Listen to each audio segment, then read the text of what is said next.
Joining me on the show tonight is a man who, well, I'm exhausted just being in his company for 5 minutes. Dara O'Briain, how are you? I'm very well, how are you? I'm sorry I've tired you out. Did you notice, by the way, I didn't say Dara O'Briain? I'm very impressed, thank you very much. It is actually something that people in this country, and I thank you as a guest in your country, always make an effort to get right. Whereas in Ireland, they will do whatever the hell they feel like with the name. I actually presume that I have translated it into Irish, or Gaelic as it's known here for some reason, as some sort of EU funding ruse, and will automatically translate it back into English again, when in fact it is, yeah, you're right, O'Briain, thank you very much. How are you, by the way? I'm good, I'm in good form. I saw you last night, and you did kind of a rehearsal gig, if you like, in front of a few people, really. There weren't many people. Yeah, well, you do, this is the way shows get written, really, to be honest. You try them out on stage, and you came along, but must have been 40 people in the room, or 50 people maybe in the room, that sort of thing. It's not the most glamorous end of the comedy world, like but you remember them fondly at the end of the tour, when you're tired of the theatres and the adulation and the encores. You remember the really bad nights, the Tuesday nights in London in front of nobody. Yeah. Is it harder doing 40 compared to 4,000 or 400? It kind of is, but 40 is where you want to make your mistakes. Plus, as well as that, when you're writing stuff, the way you write comedy is often you write it on the hoof on stage. And so over the course of the tour, for example, the show will change a lot, because I'll spot little things I didn't spot when you sit down with a piece of paper, because you go into a panic mode, you go into a zone, as it were. It's all alpha waves in every direction, you're really focused, and suddenly your brain is flinging ideas left, right and centre out, and that's why you do previews.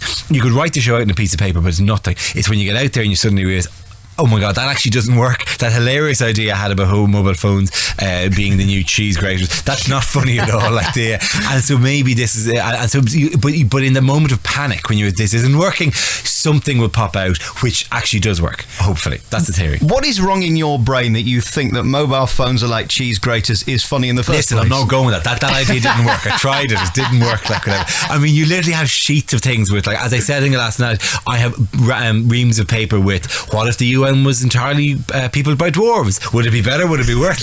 And this kind of and silly ideas. Elephants dancing? ?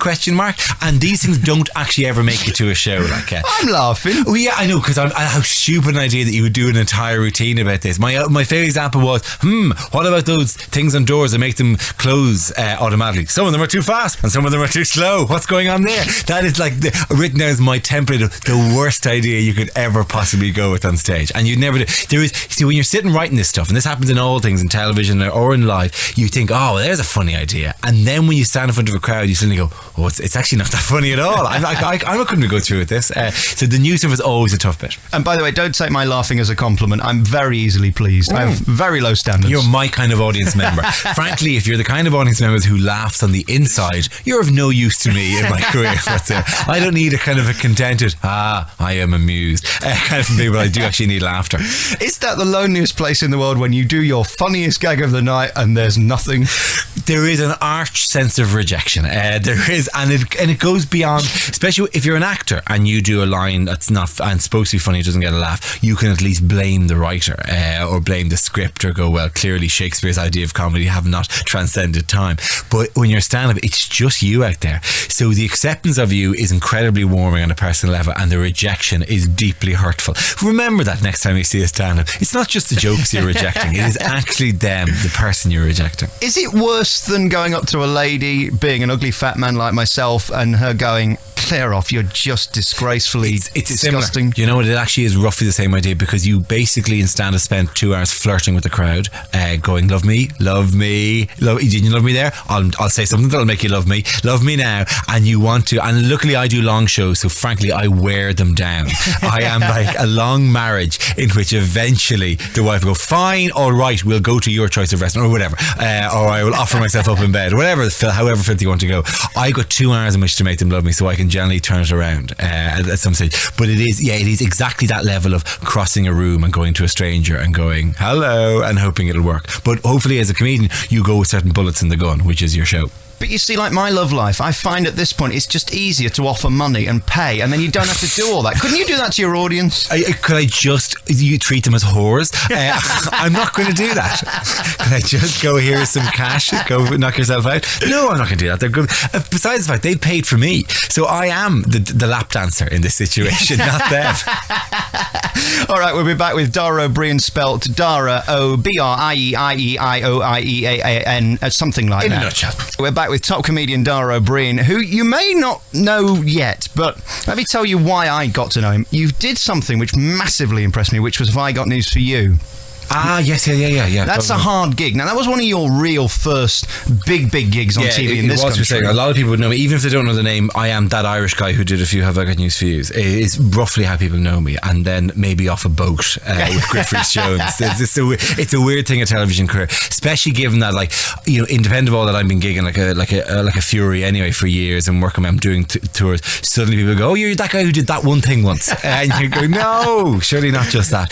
It is actually, it's not as hard as you think. You're very well supported, you're working with very talented people, and there's a lot of scope for messing around. So it's it's an imposing gig in the sense there's a bit of a history to it, but it's not the most difficult. It's actually, you can go and enjoy yourself in it. Yeah, but that's being very humble, because yesterday I was talking to Alan Carr about the Friday Night Project. Yes. And that's the same thing where you go, oh, we'll get presenters in to present this comedy show.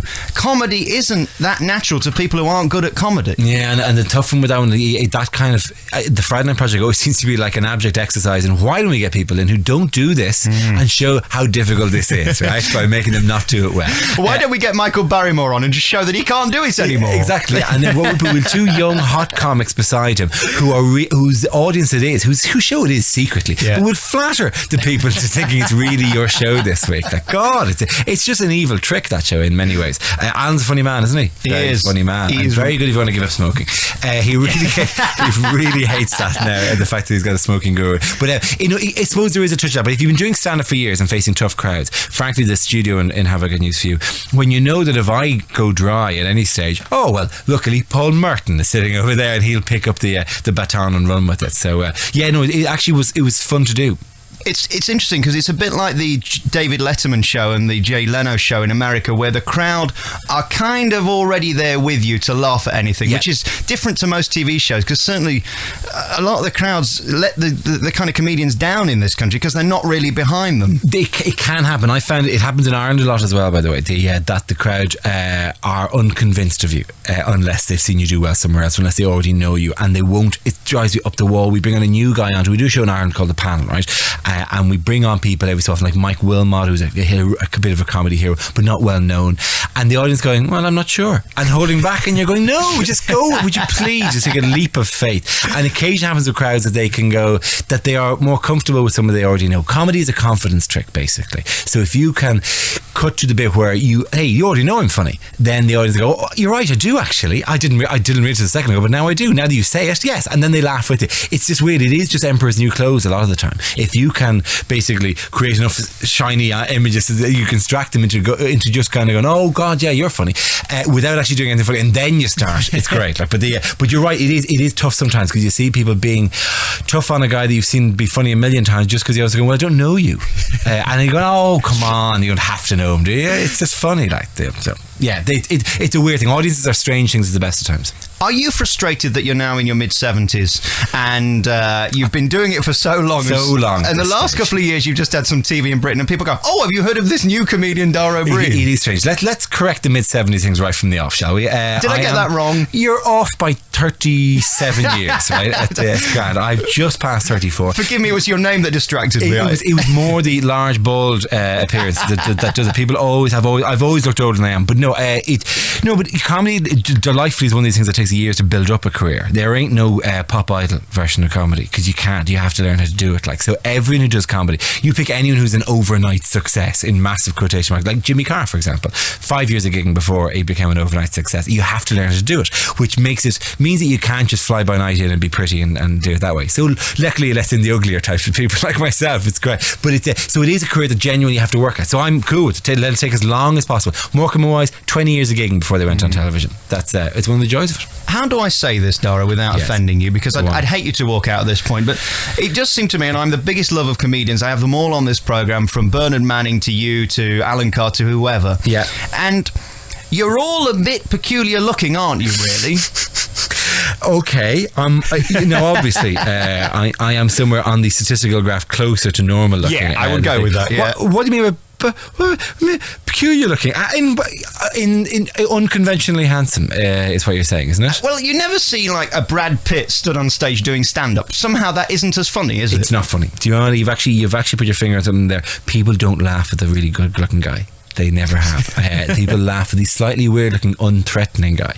And even if you're kind of being brash and confident and stuff like that, you have to back it up by being bad at things within the show. Like, so when I'm talking and I say, hey, I recently went on holidays where I swam with a dolphin, guaranteed I'm going to tell you how badly it went and how I almost drowned and the dolphin ate me. Like, people in comedy don't want to hear how great your life is and how good looking you are. Like, so yeah, it actually is. It's quite funny because occasionally the press will pick on one of the younger comics who is quite cute and say, hey, this guy's great. Like, but you know, deep down, the audience don't want to see that. They don't want to see some 24-year-old good looking kid being funny. So I think a few scars help. I don't literally mean scars, obviously, but you look like you've had a few nights out. You look Minor like you injuries. don't really care. You don't want to look like you're in the gym a lot, aren't you? Here's some funny stuff about being in the gym. Yeah. And I'm so pleased you're working so hard not to kind of make yourself gorgeous, because that's so important. Do you know, for all you know, I am working really hard, and this is as good as it gets. Like, I could be in 5 days a week just bench pressing and stuff, just so not to be hideously unattractive. and I get grief like this. When I'm talking Irish, slightly overweight, very highly regarded, it's either him or Terry Wogan, isn't it? One of the two, isn't it? Yeah. And it is only a matter of time before I'm going, here come the Lithuanians. They've been doing this for a while now. It's called Boom Shaka Shaka Shaka Boom. It's all ahead of me. Some stage Terry has got to stop and I can step into his shoes. So I'm looking forward to that. I saw you live last night, and there's two things I'll say about you. A, you're very funny, so congratulations on that. B, you've got great enthusiasm. But what comes with that enthusiasm is the pace in which you talk, which it is almost draining. I mean, it's something to watch, and I've never seen anybody with such passion on stage, but it goes so quickly. Is it that quick in your head, or do you think you're stuttering and going slowly? There are times when it feels like semaphore, when I have to really put the brakes on so that people know what the hell I'm talking about. I just throw ideas out, and somebody said, God, if you just slow down, you could have twice as much stuff. And you're going, no. If I slow down, you would spot how poor the writing is. And frankly, all I'm doing is constantly barraging with it. So you're in a way, I say, the contrast to draw with, say, Jimmy, for example, Jimmy Carr. Jimmy Carr will hone a beautiful one-liner in the hope that one-liner will punch you in the face, and then you will knock you flat out, like, and then by you'll get a big laugh. Whereas I will just push you, and then push you again and again and again and again and again, and while you're just reeling, I'll push you a few more times, and then you'll fall over. Right? That's the way I work. Right? Is it fall over or give in? Essentially, yeah. The way there's a release and some air is exhaled. Yeah, so I just fling stuff out. So it is fast. But the only thing is, it's not as if, I mean, people have for years, 10, 11 years, how long I've been doing this, have said, slow down because, we're missing something. You go, no. The whole point is you are missing it, and it's tripping you up constantly, and you're going, what? And then there's another thing flinging past you, and I'll give you a bit of a break. But then I go at you again, and there's all hands and motion. So it is a performance thing. And it means that even on a night like last night, which was a preview, which was there were sections of that which I was doing for the very first time, just sheets of paper with an idea down that I am trying to throw out. I'm just putting myself in the position where the brain is panicking and firing ideas in every direction, and hopefully some of them are good. So it is to get some idea of manic creation on stage and things flying, especially when you're talking to the audience. Or what do you do? Oh, you're a plumber. Bing, bing, bing, bing, bing, flinging stuff at them all the time. So yeah, it's meant to be that way. Audiences think that's very clever, don't they? I was watching that last night, and I suppose it's the same when you get a caller on air and you come back with a smart-ass comment. You might have had it there for 10 years waiting to bring it out. Sometimes you do, yeah. But it always impresses, and there aren't many guys that are willing to do it, to kind of put themselves in there and just go with whatever happens and hope, for the love of God, that something funny is going to come out the other end. It is among the scariest parts, because you can just write the show and do the show, but I think people do appreciate the fact that you're playing with the fact that it's live and there's something different every night. And every time I do it, I will go to 4 or 5 or 6 of different people, just in order so that show gets populated with jokes that simply couldn't happen on another night, because we won't have the plumber, the Spanish skateboarder like we had last night, and the dour Hastings barman who got all weird and stroppy at the end. So you're trying to fill it with stuff that basically makes that all, or the history student who didn't know that Yugoslavia no longer existed. He was brilliant. I looking for a list of countries in the world, and this guy goes, Yugoslavia? And we went, that's gone 10 years. And he said, oh, what do you do? I study history. And you go, this kind of stuff, you looking for those kind of beautiful moments. But what I love as well is two things. One, you're clever enough to know that he made a fool of himself and can point that out, because I'm sure half the audience didn't know either. That's the reality of it. And they're all going, oh, isn't he stupid? But of course they were thinking, oh, that's a good suggestion. I was just about to say Yugoslavia. I'm glad I didn't now. I spoke to Ken Dodd once and he said, you only become a great comic when you trust your mind. You'll just open it up and just go with it. Is that presumably your... There is a point where you want to create a universe which is entirely...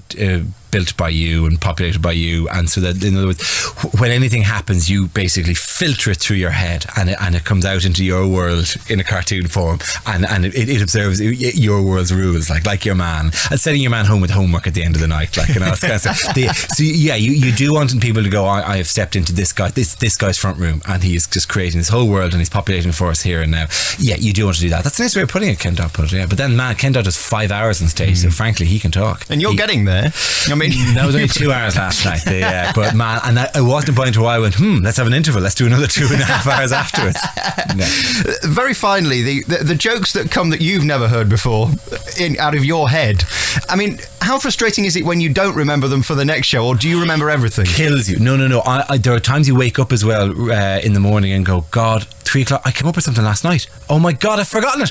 And a friend of mine is a comic, and he woke up in the middle of the night with some brilliant joke in his head, and he said, I'm not letting this go. So he scrabbled around at the desk beside him, or the bedside table, and there's a piece of paper and a pen there, and he wrote down the joke, and then went back to sleep content, and then woke up the next day and was yawning and stretching, and went, oh God, that joke, and he couldn't remember what the joke was. So he said, haha, and he turned to the piece of paper, and he got up, and it just said a hammer on the piece of paper, and that's the only thing he wrote down. And to this day, he's no idea what the joke was. It could have been the greatest joke in the world, but it's gone. So you have to write everything down that you think of. Everything, scribble it down somewhere. Very finally, I just want to congratulate you on Mock the Week, which I watched and taped on my Sky Plus, because it, again, is one of those rare shows where you get so many talented people in one room that can impress you and be funny. There aren't many shows for that now, are there? Well, this is one of the shows where you couldn't have a punter on it. You couldn't have like a politician being a guest on it. You have to be a professional comic or an actor, and then we make you do stuff with it. Like, so it can be quite demanding as a show to do, like, whatever. But thank you very much. Like, we're enjoying doing it. Do you know why I think you're so brilliant at that?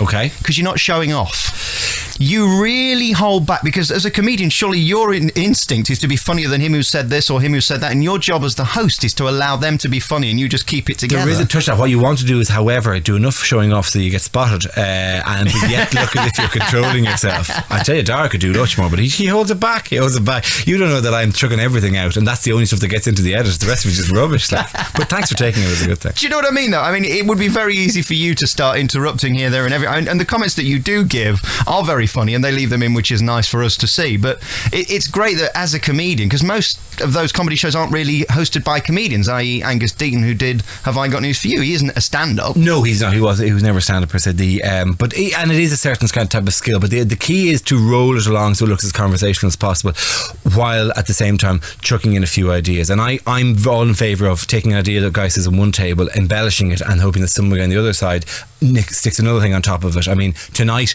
if you get a chance to watch out for the Yak. The Yak will make an appearance during the Winter Olympics routines, or not routines, or the chat. The Yak is probably the high point of tonight's show. But it is those bits we weren't expecting, and then we all come in with something. So yeah, you're right. It is, and my job though is to roll it along. Is everybody happy on that show, or are there some people competing? Because there's that uncomfortable moment where you do 3 either side, and they have to come to the microphone, and they'll all step down together.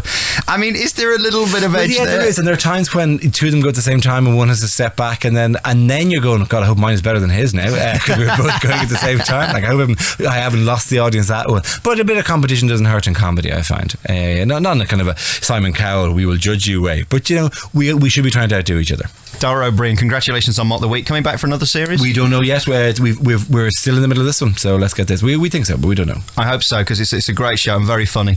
Secondly, you're going on tour from March, and you're going everywhere. So just look for your local theatre, and you'll be there, and you're concluding with the big show at Drury Lane Theatre Royal. 2 nights in the Drury Lane on the 30th of April and the 7th of May. We're doing, and one of them will stick on a DVD. I mean, of course, the producers is, of course, in that theatre. I mean, have you thought of maybe doing a few songs about gays and maybe Hitler or something? I kind of, they've covered that ground better than I could possibly dream of doing it. Dara O'Briain, thanks for coming on The Late Show. The Alex Belfield In Conversation podcast with daisymedia.co.uk.